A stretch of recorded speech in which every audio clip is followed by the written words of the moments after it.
जय हिंद। रामेश मेहता चैनल पर आप सबों का हार्दिक स्वागत है। आज हम लोग समझने का प्रयास करेंगे कि संप्रदान कारक किसे कहते हैं। संप्रदान कारक कहा गया है वाक्य में जिसके लिए कार्य किया जाता है उसे संप्रदान कारक कहते हैं। वाक्य में जिसके लिए कार्य किया जाता है उसे संप्रदान कारक कहते हैं।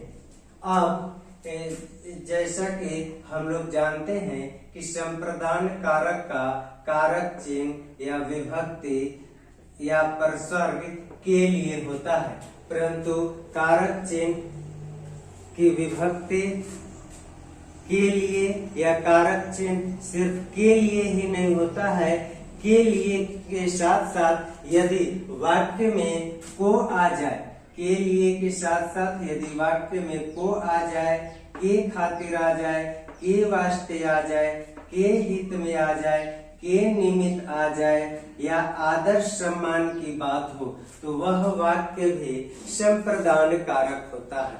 अब कुछ उदाहरण द्वारा हम लोग संप्रदान कारक को समझते हैं। जैसे पिताजी बच्चों के लिए मिठाई लाते हैं।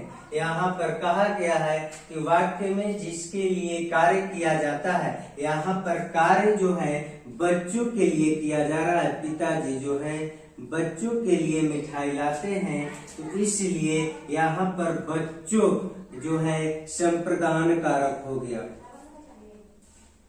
संप्रदान कारक। अब कारक चिन्ह की यदि बात करें तो संप्रदान कारक का जो है कारक चिन्ह के लिए हो गया। के लिए इसमें कारक चिन्ह है। इसी तरह से अगला उदाहरण है मदन मोहन को रुपए देता है। अब हम लोग जो है जानते हैं कि कर्म कारक का भी कारक चिन्ह को होता है और यहाँ पर संप्रदान कारक में भी कारक चिन्ह को आ गया, परंतु संप्रदान कारक का कारक चिन्ह यदि को है तो को के जगह पर यदि के लिए कर देंगे और यदि उसका अर्थ जो है नहीं बदलता है बल्कि वह वाक्य और अच्छा लगने लगे तो वह वाक्य जो है संप्रदान कारक होता है। परंतु कर्म कारक में को के जगह पर अगर के लिए कर देंगे तो वाक्य जो है अच्छा नहीं लगता है, वाक्य अनावश्यक लगने लगता है या यूं कहें कि वाक्य बिगड़ा हुआ लगता है, तो वह कर्म कारक होता है। अब यहाँ पर देखते हैं मदन मोहन को रुपए देता है। यहाँ पर अगर को के जगह पर के लिए कर देंगे तो भी यह वाक्य जो है और अच्छा लगने लगा। तो यहाँ पर जो है मदन मोहन को रुपए देता है, यहाँ पर जो है किसके लिए इस वाक्य में किसके लिए कार्य हुआ है तो मोहन के लिए कार्य हुआ है। यहाँ पर मोहन जो है क्या है संप्रदान कारक। मोहन हो गया संप्रदान कारक। यहाँ पर कारक चिन्ह को आया है संप्रदान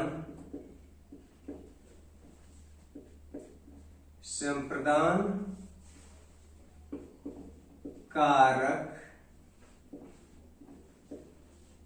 चिन्ह।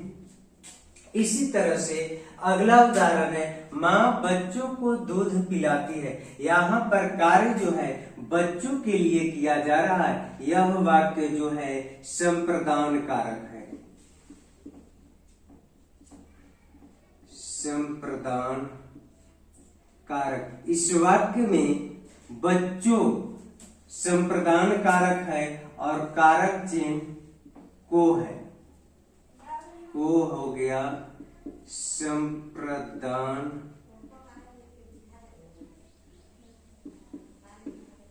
कारक चिन्ह। इसी तरह से अगला वाक्य है पिताजी को प्रणाम। यहाँ पर जो है यह वाक्य जो है आदर सूचक है या सम्मान सूचक है, इसीलिए यह वाक्य जो है संप्रदान कारक है। यहाँ पर कार्य हो रहा है पिताजी के लिए, पिताजी को सादर प्रणाम। पिताजी क्या हो गया इस वाक्य में संप्रदान कारक, और को जो है इस वाक्य में संप्रदान कारक चिन्ह हो गया, संप्रदान कारक चिन्ह। इसी तरह से यहाँ पर जो है के लिए, को या वाक्य में के खातिर, के वास्ते, के हित में, के निमित्त या आदर सम्मान की बात हो तो इस तरह के वाक्य जो है संप्रदान कारक होते हैं। जैसे पिताजी बच्चों के लिए मिठाई लाते हैं, यहाँ पर कर सकते हैं कि पिताजी बच्चों को मिठाई लाते हैं, या पिताजी बच्चों के खातिर मिठाई लाते हैं, या पिताजी बच्चों के वास्ते मिठाई लाते हैं, या पिताजी बच्चों के हित में मिठाई लाते हैं, या पिताजी बच्चों के निमित्त मिठाई लाते हैं। तो इस तरह के जितने भी वाक्य रहेंगे सभी वाक्य जो हैं संप्रदान कारक होता है। के लिए, के खातिर, के वास्ते, के हित में, के निमित्त, ये सभी वाक्य जो है एक ही होता है, इनका अर्थ अलग नहीं होता है। तो इस तरह के जितने वाक्य होते हैं सभी जो है संप्रदान कारक होते हैं। अगला एग्जाम्पल लेते हैं, ये देख लेते हैं। माँ बच्चों को दूध पिलाती है। यहाँ पर को के जगह पर यदि के लिए कर देंगे तो भी वाक्य जो है और अच्छा लगता है। यहाँ पर माँ बच्चों के लिए दूध पिलाती है, या माँ बच्चों के खातिर दूध पिलाती है, या माँ बच्चों के वास्ते दूध पिलाती है, या जो है माँ बच्चों के हित में दूध पिलाती है। तो इस तरह के सभी वाक्य जो है सभी वाक्य संप्रदान कारक होते हैं। इसके साथ साथ आदर और वाक्य में यदि आदर और सम्मान की बात हो तो वहां पर वह वाक्य भी जो है संप्रदान कारक ही होता है। यहाँ पर पिताजी को प्रणाम, या पिताजी के लिए प्रणाम, या पिताजी के खातिर प्रणाम, या पिताजी के वास्ते प्रणाम, या पिताजी के हित में प्रणाम, या पिताजी के निमित्त प्रणाम, ये सभी वाक्य जो हैं एक ही तरह के होते हैं। तो इस तरह से यह जो है संप्रदान कारक होता है। संप्रदान कारक आप लोग समझ चुके होंगे। वीडियो देखने के लिए बहुत बहुत धन्यवाद।